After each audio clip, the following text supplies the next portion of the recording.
সময় সংলাপে স্বাগত জানাচ্ছি। আমি তুষার আব্দুল্লাহ। সময় সংলাপে আজ আমার সঙ্গে যোগ দিয়েছেন অধ্যাপক সৈয়দ মনিরুল ইসলাম। স্যার, আপনাকে স্বাগত সময় সংলাপে। আলোচনায় যেতে চাই স্যার একটু মাঠ থেকে, যে এই যে সাধারণ মানুষ যারা তৃণমূলে বসবাস করে, নানা পেশার মানুষ, তাদের তো একটা নিজস্ব জ্ঞান আছে। হ্যাঁ, অবশ্যই। ভূমিপুত্রের জ্ঞান যদি আমরা সেভাবে যদি বলি, বা ভূমিকন্যাদের জ্ঞান, সেই জ্ঞানকে আসলে আমরা কতটুকু মূল্যায়ন করি? কোনো কোনো ক্ষেত্রে করি, কিন্তু অনেক ক্ষেত্রেই করি না। যেখানে আমাদের প্রযুক্তি নির্ভরতা এসে গেছে সেখানে এই জ্ঞানকে আমরা পাশ কাটিয়ে যাই। কৃষিতে এই জ্ঞানটা আমরা কাজে লাগাই। কৃষিতে যত উদ্ভাবনী চিন্তা এসছে সেগুলি ওই লৌকিক জ্ঞানকে ভিত্তি করি। কোন সময় কোন পোকার আবির্ভাব হবে, কোন ধরনের পোকা কিভাবে মোকাবেলা করা যাবে, কৃষক কিন্তু জানেন। আর কৃষির যে উৎপাদন ব্যবস্থা, বিপণন বন্টন ব্যবস্থা ছিল একসময়, সেটি পুরোপুরি নির্ভর করত এই লৌকিক জ্ঞানের উপর। এবং সেখানেও একটা স্তর ছিল, যিনি ফলাচ্ছেন মাঠে, যিনি সংগ্রহ করছেন, বিপণন করছেন, তাদের ভেতরে এক ধরনের সখ্য ছিল, যদিও শোষণের বিষয়টা ছিল। কিন্তু এইটি ছিল যখন আমাদের শিল্প যুগ শুরু হয়ে গেল, ওই ধারাবাহিকতায় ছেদ পড়ে গেল। আর শহর গ্রাম এসে শহর সব কিছু কুক্ষিগত করে নিল, এমনকি লৌকিক জ্ঞানকেও সে নিজের মতো করে নতুন মলাটে হাজির করতে থাকলো। এখন যেগুলি আমি বিশেষজ্ঞ জ্ঞান বলি, অনেক ক্ষেত্রেই সেগুলিও কিন্তু ধারাবাহিকভাবে লৌকিক জ্ঞান থেকে উৎপাদিত। তো সেটিকে আমরা অস্বীকার করেই চলছি। অনেক ক্ষেত্রে স্বাস্থ্যবিধিতে আছে। খনার বচনকে যদি আমরা ধরে নেই যে লৌকিক জ্ঞানের একটা ভাণ্ডার, তো সেখানে দেখা যাবে অনেক কিছু বিষয়ে বলা আছে। আমাদের যদি লোকগল্প যেগুলি আছে, লোক সাহিত্য যেগুলি আছে, তাতেও আমাদের এই জ্ঞানের একটা ভাণ্ডার সঞ্চিত আছে। আর প্রতিদিনের মানুষের জীবনযাপনে সেটি আমরা খুব সহজেই পাই। এবং পরিবেশের যে জ্ঞান, সেটা তো হ্যাঁ, ওই মানুষদের বেশি, ওই তো খনার বচনেই তো আমি পরিবেশ জ্ঞানটা খুব ভালো মতো পাই। হ্যাঁ, এবং এই যে ঋতুচক্র, যেটা কখন বর্ষা, কখন হেমন্ত, শরৎ, সেগুলির একটা পালাবদলের ফলে যে বিভিন্ন রকম অবস্থার সৃষ্টি হয়, যে যা কোনো কোনো ক্ষেত্রে খুব কৃষির জন্য উপকারী, আবার উপকারী নয়। এই বিষয়গুলি আমাদের লোকে জ্ঞানে আছে। কোন ঋতুতে বিয়ে হওয়া উচিত, কোন ঋতুতে বিয়ে হওয়া উচিত না, সেখানেও একটা সিদ্ধান্ত আছে। এবং এগুলি হাজার বছরের ঐতিহ্য ধরেই এই জ্ঞানটা সৃষ্ট, কাজে সেটিকে অবহেলা করা ঠিক নয়। এই যে আমাদের কবিরাজ চিকিৎসা, আধুনিক চিকিৎসা কিন্তু ওই কবিরাজের চিকিৎসাকেই গ্রহণ করেছে, ওই গাছগাছারাকেই ধরে সেটা এখন নিয়ে। হার্বাল নামে এসছে। হ্যাঁ, হার্বাল নামে। এমনকি যে অ্যালোপ্যাথিক ওষুধ যাকে আমরা বলি, হ্যাঁ, সেটাও তো তারও যদি মূল খুঁজেন দেখবেন ওই হাবড়ার কি বলে ওটাকে, কবিরাজি। হার্বাল কবিরাজি, তাতেও একটা রুট তাদের আছে, একটা শিকড় এখানে নিহিত আছে। ফলে এটি হচ্ছে কি, আমাদের এক নম্বর হচ্ছে আমাদের শিল্পযুগের ফলে যে শিল্পায়ন পদ্ধতিতেই বিচ্যুতির বিষয়টি আছে। এবং কার্ল মার্কস যেরকম বলেছেন যে যিনি উৎপাদক, তার সঙ্গে উৎপাদন প্রক্রিয়ার একটা বিচ্ছিন্নতা তৈরি হয়ে যায়। গাড়ি বানাচ্ছে, সে শুধু ওই নাট বোল্ট জোড়া দিচ্ছে, তার আর কোনো রকমের কাজ নেই। বা একটা পোশাক শিল্পে একজন কাজ করছেন, তিনি শুধু সেলাই করছেন কলার, তার আর কোনো কাজ নেই। ফলে ওই বিচ্ছিন্নতা এসে গেছে। সম্পূর্ণের সঙ্গে যখন বিচ্ছিন্নতা হয়ে যায় শ্রমের, তখন এই বিচ্ছিন্নতা এক ধরনের শোষণে উৎসাহিত করে। এটাকে মানে নগরে যারা থাকে বা কেন্দ্রে যারা থাকে, তাদের একজন উন্নাসিকতা, উন্নাসিকতার থেকে এটা এক ধরনের চর্চায় পরিণত হয়েছে। কেউ ইচ্ছা করে এটা করছে সেটাও বলা যাবে না। অনেকের ভিতর আছে একটা সংবেদনশীলতা আছে, যে আমি আমার মূলে ফিরে যেতে চাই, বা লৌকিক জ্ঞান থেকে আমি আহরণ করতে চাই, কিন্তু পারবে না। তার পক্ষে ওই বাধা অতিক্রম করাটা মুশকিল, যে বাধাটা তৈরি করে দিয়েছে, যাকে বললাম প্রথম আমাদের শিল্পায়ন, তারপর পুঁজির শাসন, তৃতীয় হচ্ছে নগরায়ন, আর চতুর্থ হচ্ছে আমাদের দৃশ্য মাধ্যম এবং ওই পণ্য সংস্কৃতির প্রচলনের ফলে এই দূরত্বটা আরও বেড়ে গেছে। এই জন্য এখন আর একটা বিশেষ হচ্ছে বিশেষজ্ঞ জ্ঞানটাকে আমরা খুব গুরুত্ব দিই এখন। যে একটা ক্ষেত্রে আমার বিশেষজ্ঞ জ্ঞান আছে, আমি অন্য ক্ষেত্রে আমার মনঃসংযোগ করছি না। সামূহিক যে জ্ঞান ছিল একসময়, সমষ্টিক জ্ঞান, সেটি এখন একটু অনুপস্থিত। যে মানুষ পদার্থবিজ্ঞান পড়াশোনা করছেন, তিনি আর দর্শনে উৎসাহিত হন না। উনি যদি দর্শনে উৎসাহিত না হন, তাহলে পদার্থবিজ্ঞানের দর্শনটাও তার ভালো মতো হবে না, অধিকারে আসবে না। তো এই খণ্ডিত শিক্ষা পদ্ধতি আমাদের, এটিও আমাদের এই সামূহিক জ্ঞানটাকে সম্পূর্ণভাবে অধিকারের পথে দাঁড়াচ্ছে। এটা তো ওই যে বাজার, চাকরির বাজারটা হচ্ছে খণ্ডিত শিক্ষা পদ্ধতিকে প্রশ্রয় দেয়, সেই জন্যই তো এভাবেই। এবং বিশেষজ্ঞ, আচ্ছা, আমরা যত বিশেষজ্ঞ তৈরি করব, তত আমাদের অর্থনীতি মজবুত হবে, আমাদের উৎপাদন এবং বন্টন ব্যবস্থা অনেক উন্নত হবে। কিন্তু একদিকে এটা লাভ আছে, আমি নিশ্চিত তার একটা উপকারিতা আছে। কিন্তু যে সমস্যাটা তৈরি হচ্ছে, এই বিশেষজ্ঞ জ্ঞান তৈরি করতে গিয়ে আমরা সমষ্টি জ্ঞানের ভান্ডার থেকে অনেকটা বিচ্যুত হয়ে গেছি, এবং লৌকিক জ্ঞানকে আমরা তেমন আর মূল্য দেই না। কারণ ওই জ্ঞানের উপর একটা মূল্যের দাগ আমরা বসিয়ে দিচ্ছি। যেমন আপনার কাপড়ে যেরকম একটা ট্যাগ থাকে না, দাম লেখা থাকে, জি। আমাদের জ্ঞান ভান্ডারের উপর আমরা এই মূল্যের একটা ট্যাগ বসিয়ে দিচ্ছি, যে এটি হচ্ছে এই পরিমাণ উৎপাদন করলে এই পরিমাণ আমি অর্থমূল্য পাবো, বা এই অর্থমূল্যে তাকে বিকোতে পারবো। জ্ঞান তো এইভাবে উৎপাদিত হয় না। তো শেষ কথা বলা যায় আপাতত যে, যেটি বললেন আপনি, যে লৌকিক জ্ঞানটা যেটি মাঠে উৎপাদিত হয়, সেটি আমরা খুব বিপদে পড়লে গ্রহণ করি, কিন্তু সাধারণত তাকে আমরা এড়িয়ে চলি, অথবা আমাদের বিশেষজ্ঞ জ্ঞান দিয়ে তাকে দূরে সরিয়ে রাখি। তাকে দূরে সরিয়ে রাখা, যে তার বক্তব্য শুনতে চাই না, নিতে চাই না। আমরা লৌকিক নানা রকম জ্ঞানের কথা বা তার পর্যবেক্ষণের কথা স্যার বলেন। তার এই যে মাঠের মানুষ যারা, তাদেরও তো রাষ্ট্রচিন্তা আছে। অত্যন্ত হ্যাঁ। তাদের রাষ্ট্রচিন্তা অনেকটা সুসংহত ছিল এক সময়। রবীন্দ্রনাথের কথায় একটু যাই আমরা, সেখানে তিনি পল্লী সমাজ নামে তার একটা প্রবন্ধ আছে, সেখানে তিনি পল্লী সমাজের একাল এবং সেকাল দেখিয়েছেন। উপনিবেশিক শাসনের শুরুর আগে পল্লী সমাজ ছিল আমাদের প্রশাসনের কেন্দ্র। তখন প্রশাসন কথাটি ব্যবহৃত হতো না, যে অর্থে আজকাল আমরা ব্যবস্থাপনা কথাটা বলি। সেখানে ছিল প্রশাসন ব্যবস্থাপনা, গ্রামের পঞ্চায়েত, পঞ্চায়েত। সেখানে গণতন্ত্রের চর্চা ছিল। একেবারে পশ্চিমা গণতন্ত্র নয়, কিন্তু প্রত্যেকের একটা অংশগ্রহণ ছিল। এবং পঞ্চায়েত যা জ্ঞান করতেন, সেটি তারা যে বিবেচনায় দিয়ে একটা সিদ্ধান্তে আসতেন, সেটিকে মানুষ গ্রহণ করে নিত। পঞ্চায়েতের কাজ ছিল গ্রামের সব দিকে নজর রাখা, শিক্ষা থেকে নিয়ে জনস্বাস্থ্য থেকে নিয়ে কোথায় সুপেয় পানির ব্যবস্থা করা যায়, কোথায় অতিথিশালা বসাতে হবে, রাস্তাঘাট কোথা দিয়ে কোন দিকে যাবে, এই বিষয়গুলি পঞ্চায়েত খেয়াল করতেন। রবীন্দ্রনাথ বলছেন, এই গ্রাম চিন্তা যতদিন জাগ্রত ছিল, তখন ভারতবর্ষের একটা স্বর্ণযুগ গিয়েছে। আমরা বর্তমানে যে আমরা উন্নতির কথা বলি, হয়তো সেই অর্থে উন্নতি হয়নি, কারণ সেই অর্থে উন্নতির যে উপাদানগুলি প্রয়োজন সেই সময় সেগুলি ছিল না। কিন্তু তারপরও মানুষ শিক্ষিত হয়েছে, এবং যে মানুষের কথাই আমরা বলি বিখ্যাত মানুষের, তার গ্রামের সঙ্গে অত্যন্ত নিবিড় সম্পর্ক ছিল। হয় গ্রামে তার জন্ম হয়েছে, অথবা এক পুরুষ আগে তারা গ্রাম থেকে গিয়েছে, গ্রামের সঙ্গে সংযোগ এখনো আছে। সেটি হারিয়ে গেল যখন উপনিবেশিক শাসন চলে এলো। তখন কেন্দ্র নির্ভরতা প্রধান হয়ে গেল, দিল্লি অথবা কলকাতা হয়ে গেল কেন্দ্র, গ্রাম হয়ে গেল প্রান্তিক জনপদ, এবং গ্রামের মানুষের অংশগ্রহণ সেখানে হারিয়ে গেল। তাদের রাষ্ট্রচিন্তাও কেন্দ্রমুখী হয়ে গেল। কেন্দ্রমুখী হয়ে গেল, অথবা বিচ্ছিন্ন হয়ে গেল কেন্দ্র থেকে। গ্রামে যে রাষ্ট্রচিন্তার প্রচলন ছিল একসময়, তার প্রভাব আর থাকলো না, কারণ রাষ্ট্রচিন্তা বলতে আমরা কেন্দ্রীয় চিন্তাকে ভেবেছি। আজকেও যে অর্থে আমরা আলোচনা করছি রাষ্ট্রচিন্তা, এটাকে প্রথমে কিন্তু কেন্দ্রিক চিন্তা ভাবি হ্যাঁ। আমরা। কেন্দ্রের দায়িত্ব হচ্ছে রাষ্ট্রকে নিয়ন্ত্রণ করা, রাষ্ট্রকে পরিচালনা করা। তাতে হ্যাঁ, তৃণমূলের অংশগ্রহণ আছে, কিন্তু তৃণমূল থেকে এই কেন্দ্রের চিন্তাগুলি উৎসাহিত হবে, এই উৎসাহিত হওয়াটাকে আমরা গ্রহণ করতে পারছি না। অথচ আমাদের রাষ্ট্রযন্ত্রের বিবর্তন যদি আমরা দেখি, দেখব যে ওই তৃণমূল থেকেই সেটি শুরু হয়েছে, এবং তৃণমূলের মানুষই সিদ্ধান্ত নিয়েছেন রাষ্ট্র কিভাবে চলবে, এবং সেইভাবেই চলেছে। সৈন্য সামন্ত তো তৃণমূল থেকে এসছে। সৈন্য সামন্ত তো আর এলিটদের ছিল না, তারা হয়তো নেতৃত্ব দিয়েছে, কিন্তু যাকে ক্যানন ফডার বলা হয়, কামানের বারুদ, তারা কিন্তু সাধারণ মানুষই এসছে। সাধারণ মানুষ থেকেই শ্রমিকদের উৎপত্তি হয়, এই গ্রাম থেকে প্রান্ত থেকে শ্রমিক আছেন, কৃষকরা আসেন। তো রাষ্ট্রযন্ত্রের চালিকা শক্তি হচ্ছেন আমাদের সাধারণ মানুষ, প্রান্তের মানুষ, তৃণমূলের মানুষ। আর সেটির চালানোর আসনে বসে আছেন, চালকের আসনে বসে আছেন সব এলিট শ্রেণীর মানুষ। এই বিচ্ছিন্নতাটাই আমাদের রাষ্ট্রযন্ত্রের দুর্বলতার একটা বড় কারণ। তো গণতন্ত্র চেষ্টা করেছে এই তৃণমূলের রাষ্ট্রচিন্তাকে জায়গা দিতে, কিন্তু সেটি দিতে গিয়ে ওই কেন্দ্রের রাষ্ট্রচিন্তাটাই প্রকারান্তরে তৃণমূলের উপর চাপিয়ে চাপিয়ে দেওয়া দেওয়া হচ্ছে। হচ্ছে। এখন আমরা গ্রামে যখন যাই, যেমন পশ্চিমবঙ্গের তৃণমূল নামে একটা দলই আছে, দলই আছে। কিন্তু সেই দলের চিন্তা তৃণমূল নিশ্চিত করে না, সেটি কেন্দ্র থেকে নির্ধারিত হয়ে আসে। তৃণমূলের কাজ হচ্ছে সেটিকে পালন করা বা সেটিকে ধারণ করা।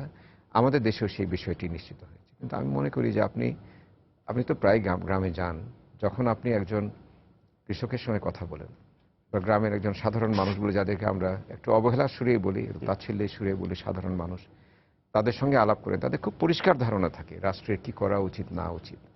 71 সালে আমি নিজে দেখেছি, যখন কেন্দ্র চলে গেছে প্রান্তের কাছে, তৃণমূলের কাছে। এই একটা সময়, ঐতিহাসিক সময় আমাদের পার করে এসেছি, যখন শহরগুলিতে আর তেমন কোনো নিরুপায় হয়ে তাকে যেতে হয়েছে। নিরুপায় হয়ে যেতে হয়েছে, এবং শহরগুলিতে সেরকম রাষ্ট্রযন্ত্রের প্রভাব আমরা দেখিনি। সে রাষ্ট্রযন্ত্র ছিল অন্যের অধীনস্থ।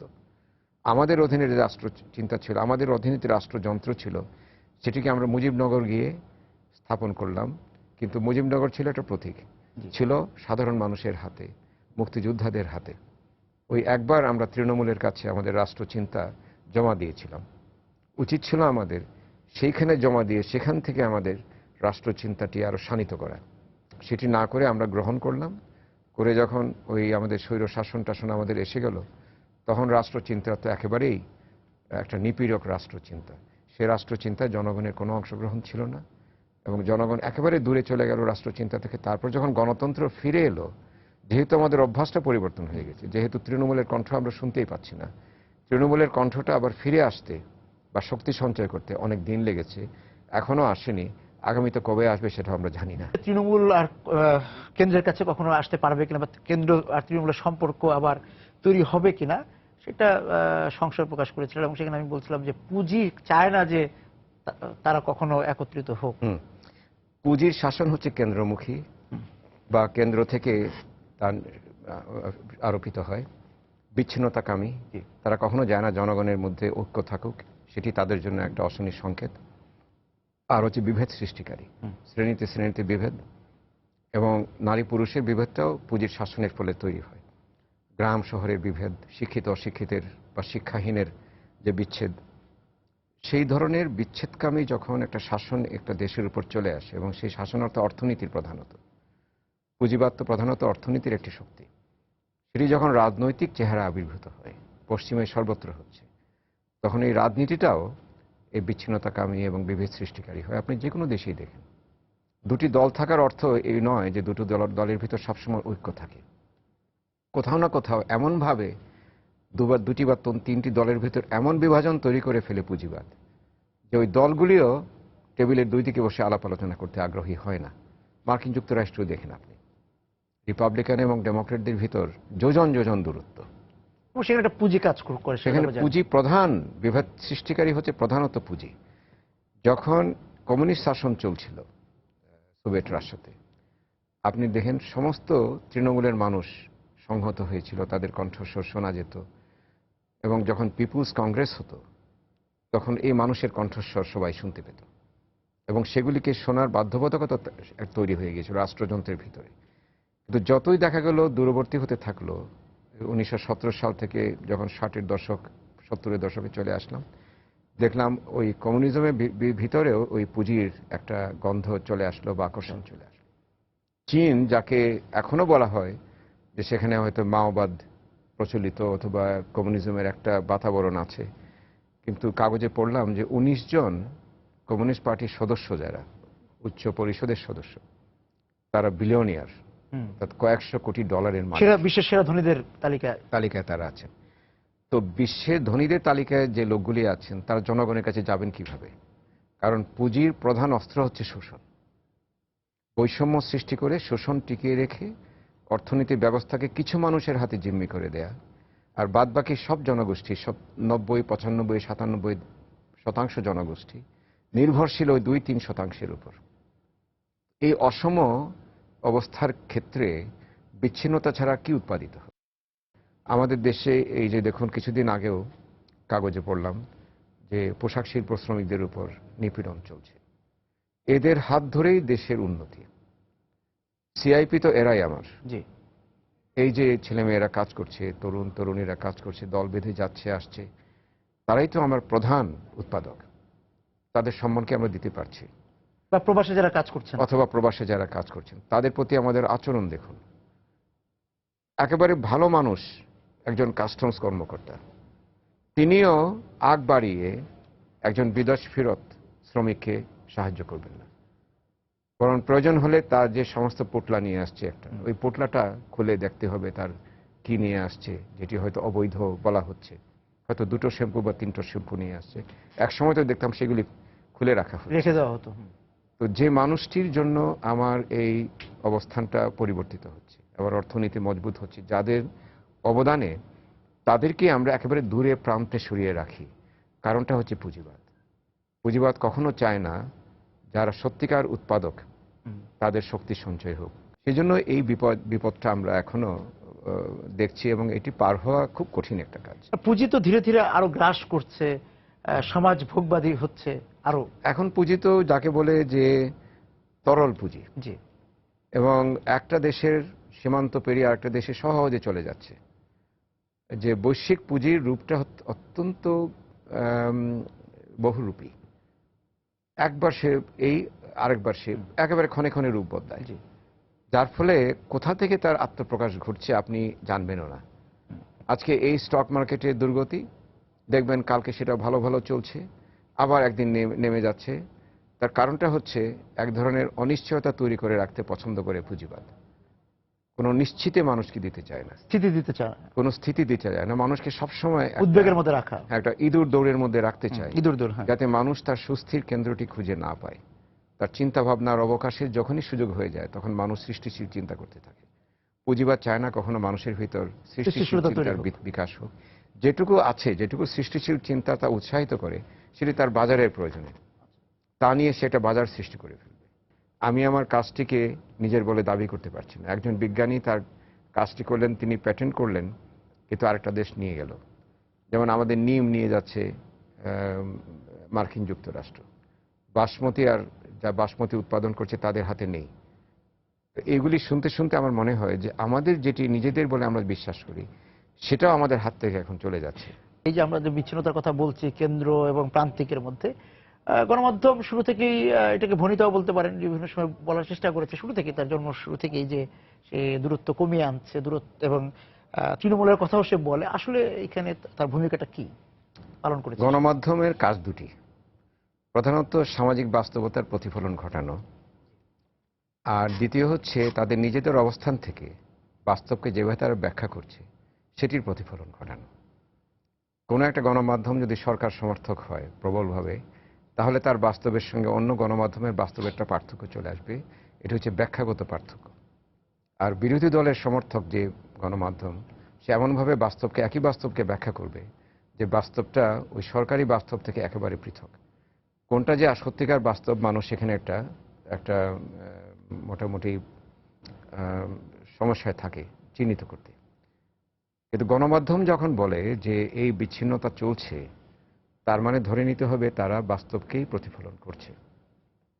এটি আমার সরকারও স্বীকার করবে, এবং বিরোধী যারা আছেন তারাও স্বীকার করবেন, এবং যত মতবাদ আছে, মতবাদের এই পক্ষ ওই পক্ষ সেটি স্বীকার করবেন যে আসলে আমাদের গ্রাম শহরের ভিতর বিচ্ছিন্নতা বাড়ছে, আমাদের শিক্ষিত এবং শিক্ষাহীন সম্প্রদায়ের ভিতর সমস্যা তৈরি হচ্ছে, আমাদের মূলধারার জাতীয়তাবাদী যারা আমরা জাতি সত্তা বাঙালি, জি, তাদের সঙ্গে প্রান্তিক জাতিগোষ্ঠীর দূরত্ব ক্রমাগত বাড়ছে।